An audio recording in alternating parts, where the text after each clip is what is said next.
good afternoon, good evening, or whatever time of the day you're watching this video.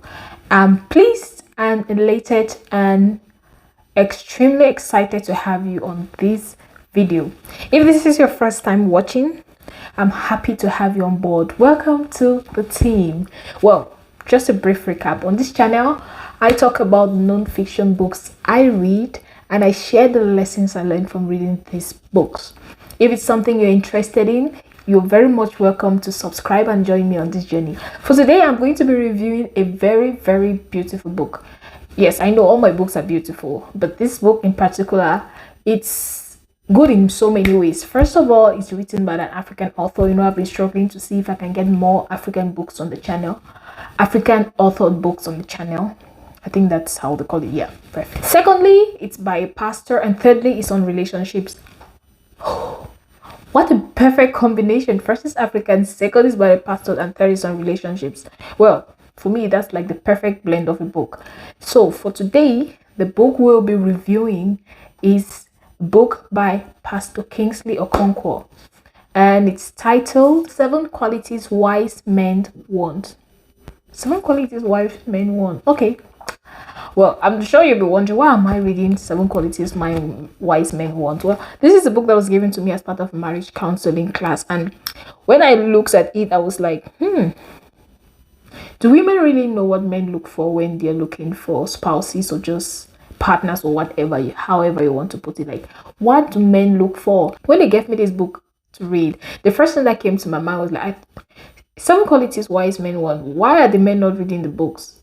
They are supposed to know what they want, not me. Why am I reading the book then? As I went through the book, an awakening came in. I'm like, oh, it's important that we women also know what men want. Not to act like them, but just to know as well what's in the mind of men. It's always important for us to have an idea of what the men are thinking, right? Well, at least I think so. I like to know what the men are thinking. So I read the book and it was worth my while. First of all, it's a very short read.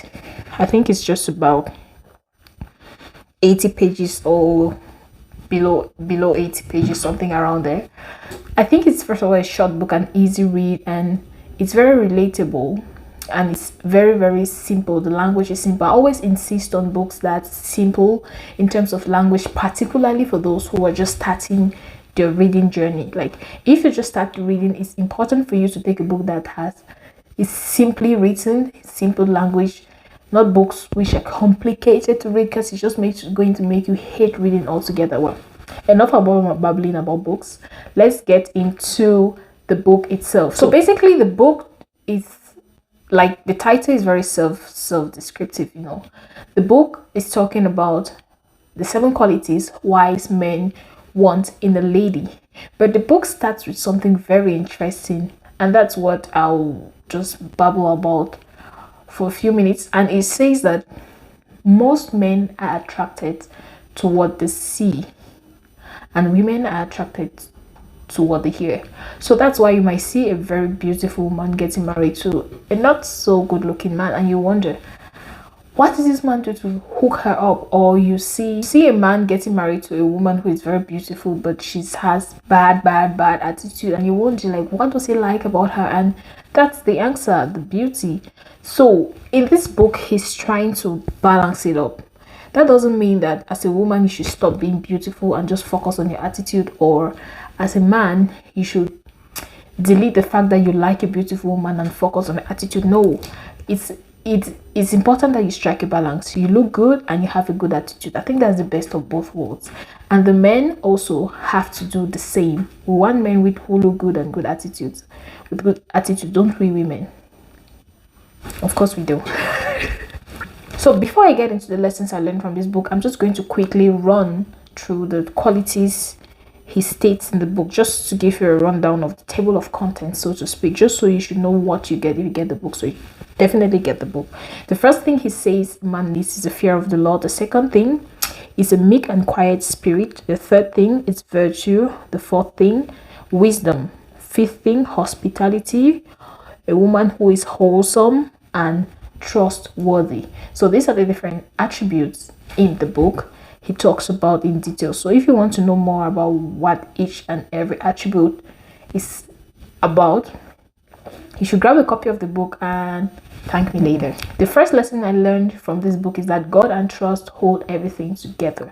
So the book is nuanced with so many lessons and so many things to pick and choose from. But the first thing that I particularly got when I finished reading the book is that with God and trust, every other thing is going to fall in place. Because if you have a good attitude, you look good, you look beautiful and all of that, and you don't put God in the center of your relationship, and you don't trust each other unconditionally, it's going to be hard, to build a relationship. Imagine staying in the house with somebody who is extremely religious, but you don't trust that person. You're sleeping in the night with one eye open, like, is this person going to kill me? No matter how holy they are, no matter how good they are as a person, if you've not come to a place where you can trust them with your life, because sleeping in the same house with somebody is basically you trusting them with your life. If you can't sleep in peace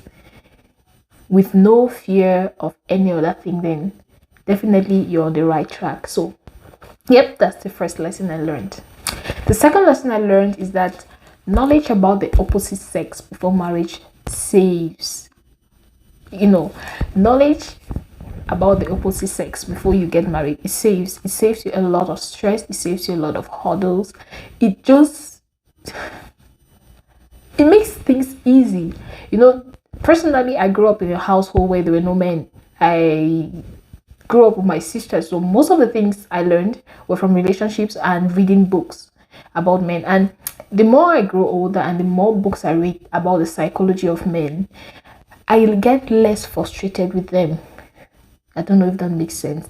Many years ago, I wasn't as educated in the world of men as I am now. Now, the more education I get through books, through videos, through podcasts, or whatever means, the more knowledge I get, the less frustrated and the more understanding I have towards the opposite sex. If the Bible says that wisdom and understanding are the foundation of a good household, I think that wisdom and understanding are the foundation of a good life in general. What you know and understand, you won't easily get frustrated with. I don't know. Yes. And the third lesson I learned from reading this amazing book is that beauty isn't all that's required. I think I said this in the beginning, like, yes, of course, men like beautiful women like handsome men, but that's not all that's required for a relationship to work. Whether it's a love relationship, a marriage relationship, or whatever relationship you're in, beauty isn't all that's required to make it work. Like, when reading through the book, it's just a reiteration of the fact that beauty isn't all required. Because when you look through the table of contents and you see the different attributes and the different virtues that he mentions in this book, you realize that there is more to life and more to a person that makes them valuable than just their outward appearance and just how good they look. So yeah, that's one of the lessons I learned while reading. That's it for the video for this week. I hope it was beneficial to you. And like I said before, if this is your first time watching, if you're shy to subscribe, like, comment, and you can hit me up on social media, Joan Amanui. You can hit me up on any social media platform, Joan Amanui. Send me a DM and I love to make new friends. Just an outside, if you are on Clubhouse, every Saturday we host, myself and Kam Gachasa host the storytelling hour, and we'd love to have you there. Just talk about books. If you love non-fiction books or you love fiction books or whatever kind of books you love, we'd love to just have like a gathering of people every Saturday at 10:30 to talk about books. If you're interested in joining us every Saturday, just hit me up, write a comment in the comment section, send me a DM on Instagram or on Twitter or wherever, and I will send you the link whenever we're about to have a meeting every Saturday. Thank you very much and have a beautiful week. Bye bye until next week.